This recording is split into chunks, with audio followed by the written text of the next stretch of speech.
గుజరాత్లోని అహ్మదాబాద్లో భారీగా బంగారం పట్టుబడింది. గుజరాత్ ఏటీఎస్ డిఆర్ఐ సంయుక్తంగా నిర్వహించిన ఆపరేషన్లో ఏకంగా 100 కిలోల బంగారం దొరికింది. దీని విలువ మార్కెట్లో 100 కోట్లు ఉంటుందని అధికారులు చెబుతున్నారు.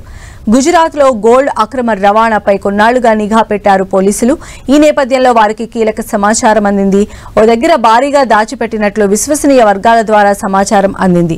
దీంతో వెంటనే గుజరాత్ ఏటీఎస్ డిఆర్ఐ సంయుక్తంగా ఆపరేషన్ కు దిగాయి. పాల్దీ ప్రాంతంలోని ఆవిష్కార్ అపార్ట్మెంట్లో సోదాలు నిర్వహించారు అధికారులు. ఇందులో కళ్లు బైర్లు కమ్మేలా బంగారం బయటపడింది. ఓ ఫ్లాట్లో ఏకంగా 88 కిలోల బంగారు కడ్డీలు దొరికాయి. అంతేకాదు 19.66 కిలోల గోల్డ్ ఆభరణాలు లభ్యమయ్యాయి.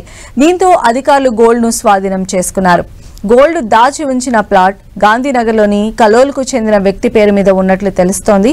అతను దాన్ని మహేంద్ర షా అనే స్టాక్ మార్కెట్ ఆపరేటర్కు అద్దెకిచ్చినట్లు పోలీసుల విచారణలో తేలింది. స్వాధీనం చేసుకున్న బంగారంలో ఎక్కువ భాగం విదేశాల నుంచి అక్రమంగా తీసుకొచ్చినట్లు అనుమానిస్తున్నారు.